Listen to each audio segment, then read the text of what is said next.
Love marriage और arrange marriage वाली बहू की दिवाली ड्रेस। रूपल जिसकी लव मैरिज हुई थी वो आज ससुराल में सूट पहनकर अच्छे से तैयार होकर नीचे आती है और आशा अपनी बहू को देखकर, हाय दैया, इस लड़की के जरा कपड़े तो देखो। बेटा, तूने कहा था कि तेरी बीवी घूंघट नहीं करेगी, मैंने इसे घूंघट नहीं करने दिया। फिर तूने बोला कि ये अपने हिसाब से साड़ी पहनेगी, मैंने इसे वो भी पहनने दिया। पर आज देख, आज तो ये ऐसे मॉडर्न सूट पहन कर आ गई है। अब क्या घर की बहू ऐसे कपड़ों में घर से बाहर जाएगी? मैंने इसे उंगली क्या पकड़ाई, ये तो पूरा हाथ पकड़ कर बैठ गई। माँ, रूपल ने सूट ही तो पहना है और सूट में खराबी क्या है? मेरे हिसाब से साड़ी से अच्छा है सूट। हाँ बेटा, तुझे कोई कमी क्यों दिखेगी?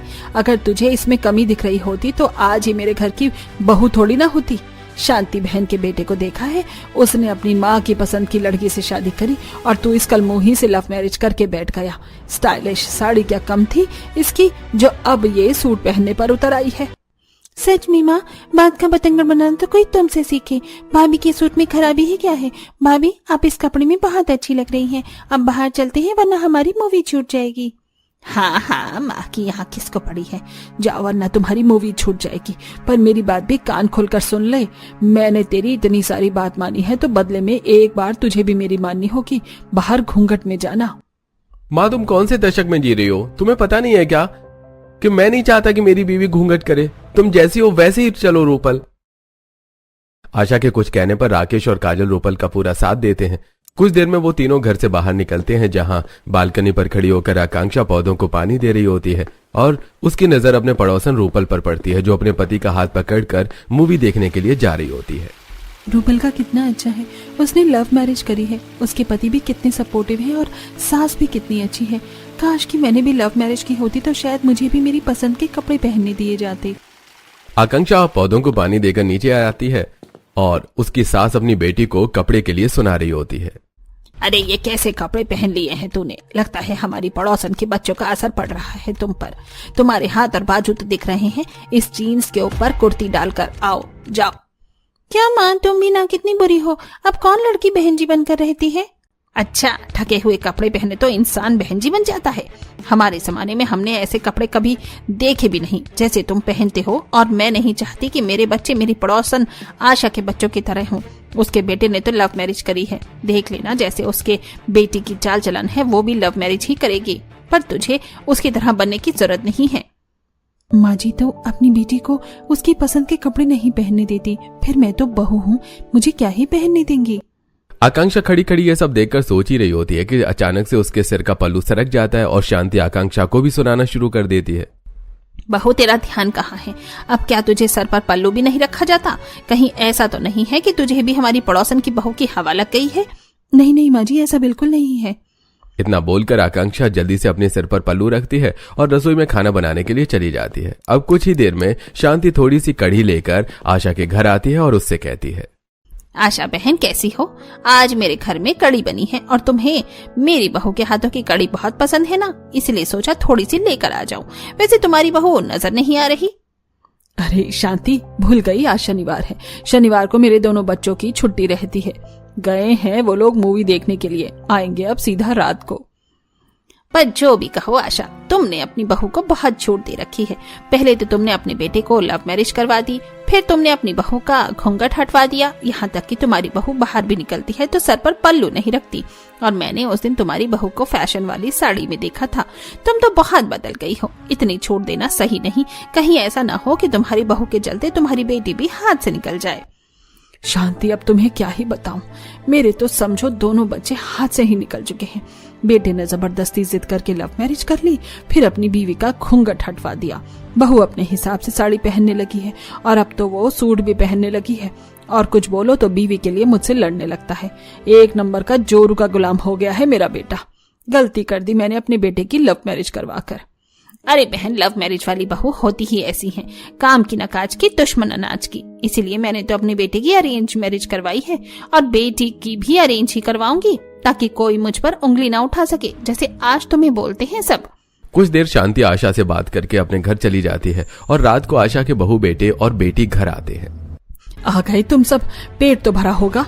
माँ के बारे में तो सोचते ही नहीं हो। माँ तो नौकरानी है ना, जो घर में करती रहे। बहू तुझे तो थोड़ी सी भी शर्म नहीं आती? तू इस घर की बहू है। शांति की बहू को देखो, बेचारी घर से बाहर भी नहीं निकलती, हर वक्त साड़ी और घूंघट में रहती है और घर के सारे काम भी करती है। पर तूने तो पता नहीं मेरे बेटे पे ऐसा कौन सा जादू किया है कि मैं कुछ तुझे बोलूं तो दर्द उसके सीने में उठता है। माँ जी, आप तो मेरी माँ जैसी हैं। आप मुझे एक क्या 100 बातें बोली और हम सबको भी भूख लगी है।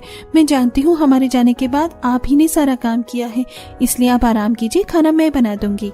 रहने दे बहू, मैं तेरे भरोसे थोड़ी ना बैठी रहूंगी। खाना मैंने बना दिया है, तू बस खाना निकाल दे। आशा के कहने पर रूपल सभी के लिए खाना परोसती है और धीरे धीरे आशा का गुस्सा ठंडा होने लगता है। इसी तरह कुछ दिन बीत जाते हैं। माँ जी, आपके जोड़ों में दर्द रहता है ना? कितनी बार बोला है आप ऊपर नीचे मत कीजिए।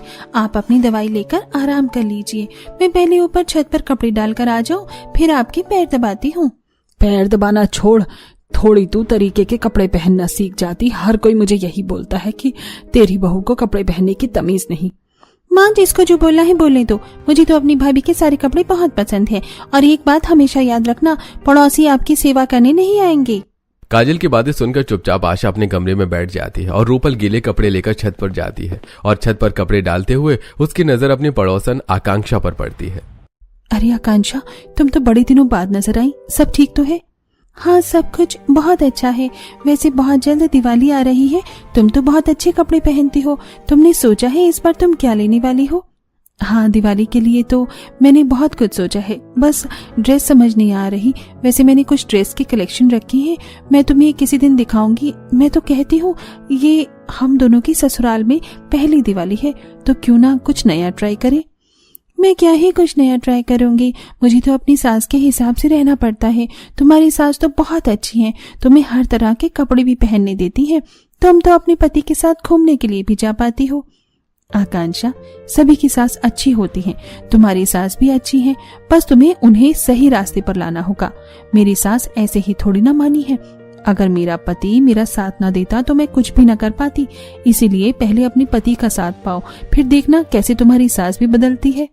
रूपल कपड़े डाल के नीचे आती है और अपनी सास के कमरे में जाकर सबसे पहले अपनी सास के पैर दबाती है। इसी तरह कुछ दिन बीत जाते हैं और एक दिन रूपल काजल के साथ करिश्मा के घर आती है, जहां चारों नंद भाभी एक साथ बैठकर दिवाली के लिए कुछ ड्रेस पसंद करने लगती हैं। मैंने तुम्हें बताया था ना आकांक्षा, उस दिन की मैंने कुछ कलेक्शन सेव करे हैं दिवाली के लिए। देख लो तुम्हें क्या पसंद है। भाभी, आपकी पसंद तो सच में काफी अच्छी है। मैंने कहा था ना, दिवाली की शॉपिंग के लिए मेरी भाभी सिर्फ बात करते हैं, उनके आइडिया हमेशा हट कर होते हैं। और हमने तो सोच लिया है इस बार दिवाली में हम अपनी माँ को भी कुछ यूं ही ड्रेस देंगे और घर की डेकोरेशन भी काफी अच्छे से करेंगे। सच में तुम्हारी पसंद तो बहुत अच्छी है, मुझे भी ये ड्रेस काफी अच्छी लग रही है। दिवाली पर अगर मैं भी कुछ ऐसा ही पहनूं तो अच्छा लगेगा। जब चारों नंद भाभी साथ में बैठकर बातें कर रही होती हैं, तभी वहां शांति आती है और अपनी बहू की बात सुनकर उसे डांटने लगती है। बहू, तुझे इस लड़की की पसंद की ड्रेस पहनने की बिल्कुल भी जरूरत नहीं है। और बहू, तुम आशा बहन की बहू हो, इसलिए मैं तुम्हें अपने घर की आने देती हूँ, अपनी बहू से बात करने देती हूँ। पर इसका मतलब ये नहीं कि तुम मेरी बहू को गलत रास्ते पर ले जाओ। माँ, क्या बोल रही हो? भाभी तो बस ड्रेस दिखा रही थी, देखिए ना कितनी प्यारी ड्रेस है। मुझे सिखाने की जरूरत नहीं है, मैं तेरी माँ हूँ, समझी? और बेटा, अपनी भाभी के साथ अपने घर जाओ, शाम होने को है। घर की बहू बेटी अपने घर में ही रहे तो अच्छा लगता है। शांति की बातें सुनकर काजल और रूपल मुंह बनाकर अपने घर जाते हैं, जहां आकांक्षा काजल से कहती है, शांति आंटी कितना अजीब है ना। इसी तरह कुछ दिन बीत जाते हैं और कुछ पड़ोसियों के घर में साफ सफाई का काम शुरू होने लगता है। ऐसे ही एक दिन आशा शांति अपनी कुछ पड़ोसन के साथ बाहर खड़ी होकर बातें कर रही होती है। शांति बहन, तुम तो बड़ी खुश नजर आती हो। बहू को तो तुमने बिल्कुल सीधा कर रखा है, पर देख लो बहू को इतना भी इशारों पर नचाना सही नहीं है। तुम कहना क्या चाहती हो कि मैं अपनी बहू पर जुल्म कर रही हूँ? मैं नहीं चाहती कि मेरी बहू आशा बहन की बहू की तरह हो, समझी? कहना तो तुम्हारा बिल्कुल सही है। भाई, आशा के बेटे ने तो लव मैरिज करी है। अब जिसकी लव मैरिज वाली बहू होती है वो कहाँ हमारे संस्कार और रीति रिवाज को पूरा करती है। वो तो अपने फैशन में डूबी रहती है। जैसे आशा बहन की बहू है, देख लेना बुढ़ापे में तुम्हारी बहुत बुरी गत होगी, क्योंकि तुम्हारी बहू मुझे नहीं लगता कि तुम्हारी कभी सेवा कर पाएगी।